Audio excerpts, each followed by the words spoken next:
Infinite supreme peace to all the divine souls.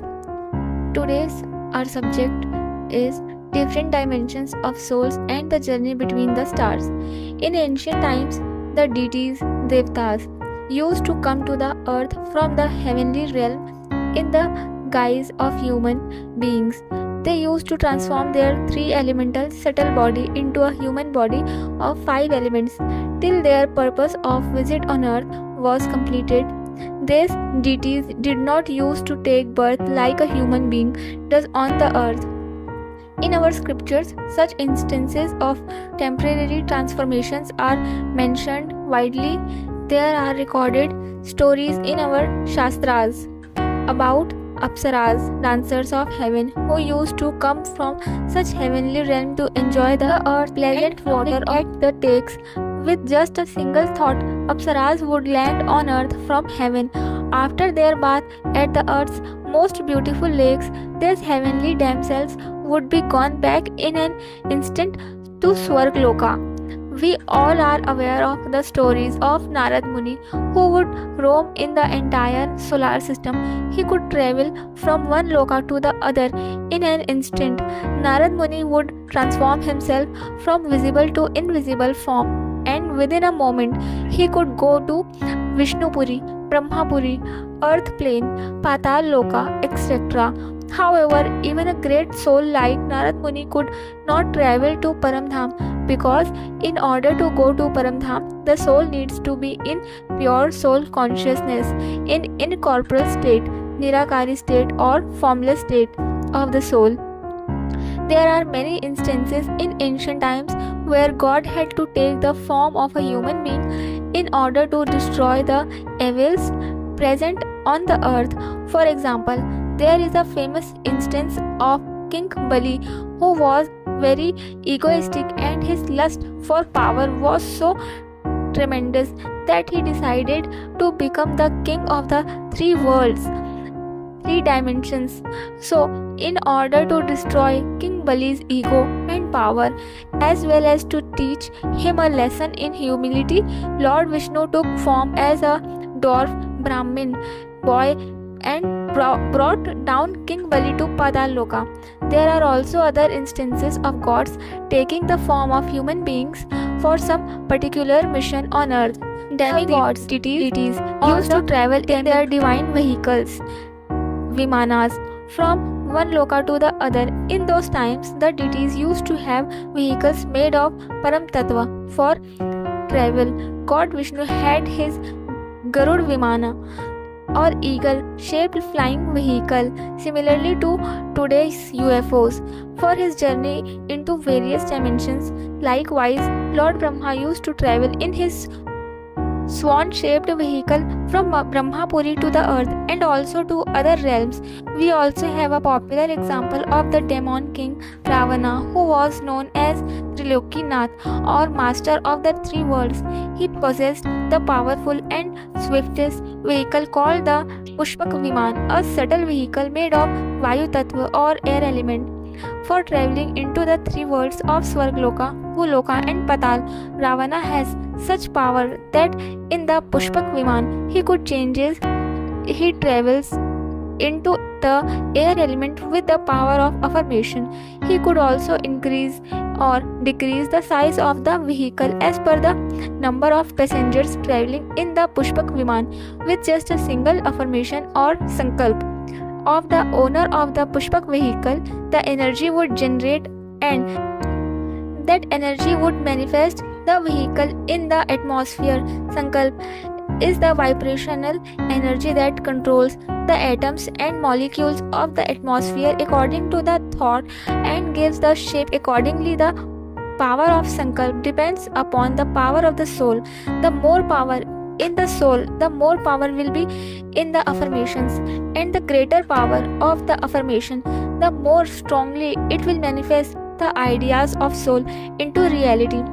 With power of affirmation, the passengers in the Pushpak Viman would transform from visible to invisible form, and as soon as the destination was reached, again by the force of a single powerful affirmation of its owner, the Pushpak Viman would vanish in the atmosphere.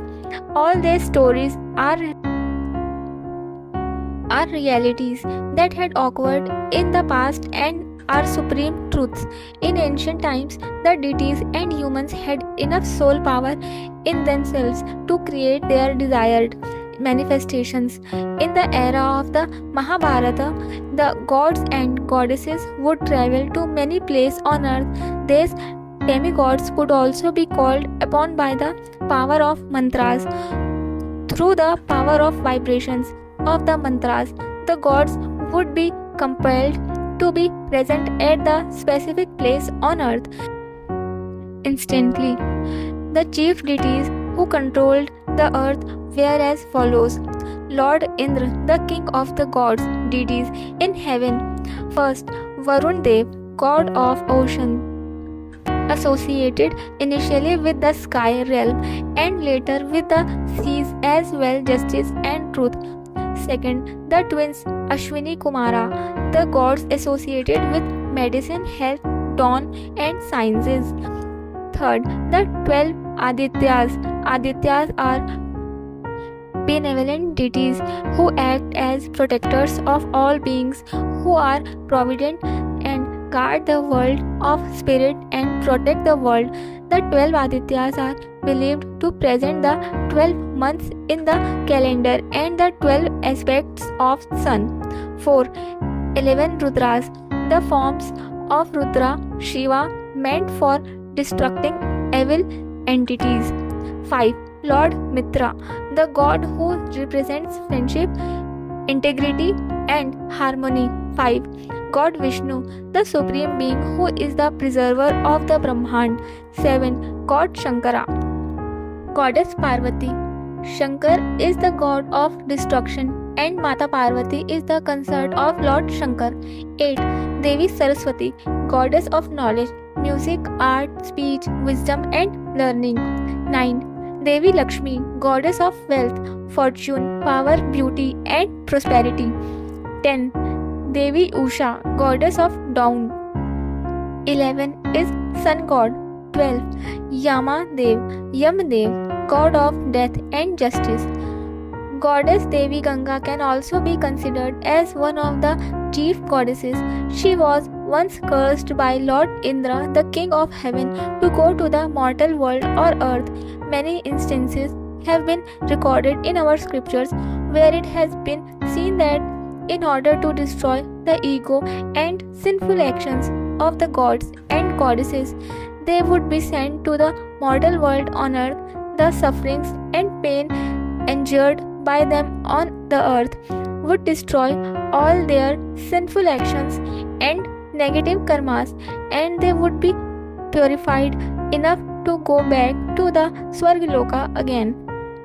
Devis and Devtas used to travel to the earth in an orb made of supreme light so that they would not be affected by physical elements prevailing in the earth's atmosphere. These divine orbs made of param light would work as an anti-gravity layer and a protective layer against any harm to the gods and goddesses. Some mysteries revealed.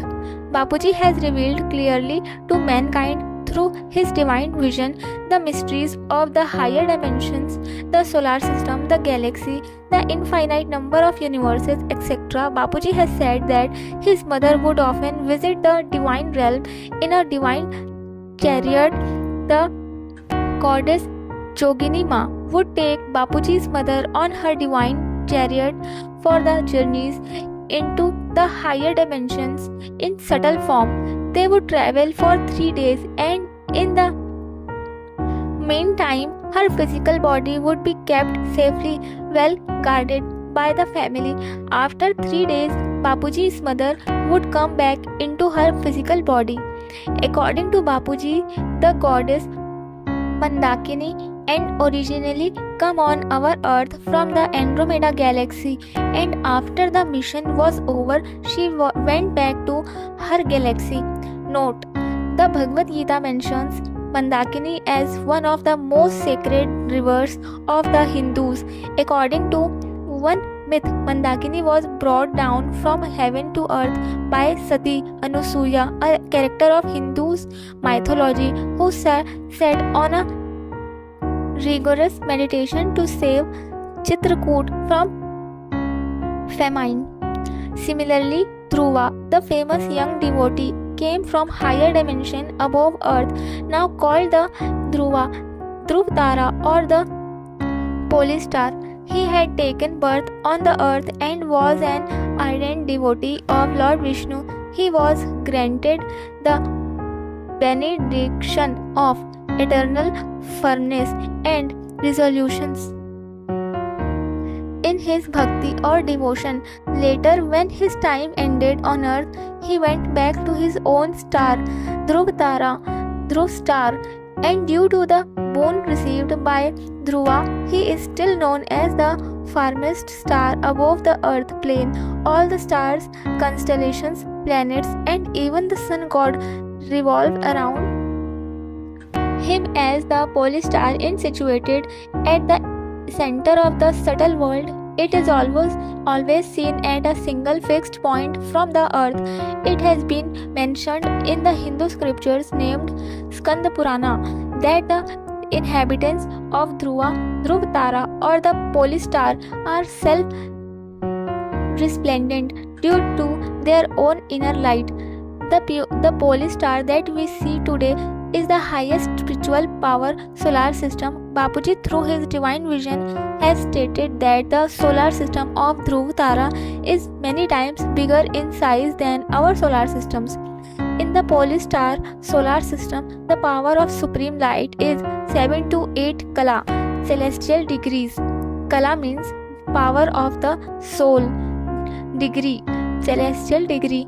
When compared to other solar systems, the pole star is the most exalted and powerful solar systems.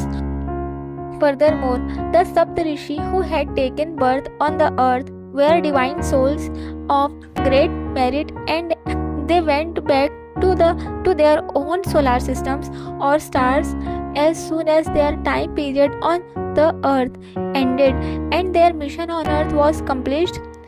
In the highest dimensions, the soul keep traveling from one Brahman to the other. Since there is no physical work involved, the souls use their energy to travel from one dimension to the other. The traveling souls do not go below the atmospheric layer of 200 kilometers above the earth's surface. In fact, the soul do not even travel below the dimension of Swargaloka because they are well aware that if they visit the earth, they will be trapped in the atmosphere of the earth consisting of the gross 5 elements and will not be able to go back to where they came from. Souls with a soul power of 16 to 20 Kala can cross or travel from one universe to the other universe in 1 second. The power of Kala of a soul determines the speed and time taken to travel as well as the distance that can be covered by the soul. If a soul travels in incorporeal form, formless stage or point of light, then the time taken to travel from one location to another in the cosmos is very less, as well as the power used by the soul is minimum. Many souls take the incorporeal form and group together in an orb to travel. They travel together in such a condensed light point form in the galaxy or in the universe. When a soul travels in its subtle body, the amount of soul power consumed for the travel is more. Additionally, the speed and time taken gets affected and becomes slower. A soul with 1 Kala or 1 celestial degree of power can travel to another solar systems in less than 1 trillion second part. Bapuji has revealed that at the end of time, Judgment Day, a soul can be given more power than its capacity in infusing supreme divine light so that the newly charged soul can go to the further higher dimensions compared to its original soul power. A soul having 100 kala, if decides to go to a dimension of 200 kala, then a single affirmation of soul will transport the soul instantly to that dimension, having equivalent degree of celestial power. Soul can also travel to dimensions having 3 times higher power. Bapuji has said that the subtle world, the causal world, and the incorporeal world of our solar system are fully occupied with souls who have come from far away. In our Paramdham, there are many souls in incorporeal form of or Nirakari stage who have come from other far off places of the cosmos to see the Almighty authority and observe the process of transformation that will be taking place soon. The souls who have come into the subtle world or higher dimensions above the earth are very powerful and can achieve whatever they wish to accomplish. There are many instances that link our earth to the higher constellations or groups of stars and beyond. Even as of today, those stars groups have life in them. There are numerous souls who inhabit there, and many souls travel to earth from there. These secrets are very difficult to comprehend for an average human being because they are not visible to the naked eyes of the physical body. In West Africa, in the country of Mali, there are the Dogon tribe people who claim to have knowledge of Sirius A, Sirius B stars and also about the definite orbit cycles of these stars. They claim that this knowledge has been known to them by their ancestors since the past hundreds of years. The Dogon tribe knows that Sirius A is a very big bright star and Sirius B is much dimmer and made up of dense material. How did this indigenous tribe come to know about such detailed astronomical facts? Whereas modern science has come to know about all these facts only in recent years. The Dogon people have their own calendar based on the movement of the Sirius star. Their new year is celebrated on the distinct and exact position of the Sirius star. The Dogon claim that their knowledge of astronomy involves contact with extraterrestrial life dating back to around 3200 BC. One of the theories to explain Dogon's advanced knowledge of astronomy is that alien life visited the Dogon people long ago and taught them about astronomy. This is backed up by stories that the Dogon passed down from generation to generation involving extraterrestrial life that visited them, which they refer to as the Nomos. They claim to have contact with extraterrestrial even in today's age. Thank you, Infinite Supreme Peace, to all the divine souls. This supreme infinite knowledge is given by Bapujidashrathbhaipatel. His main YouTube channel is Bapujidashrathbhaipatel. Thank you.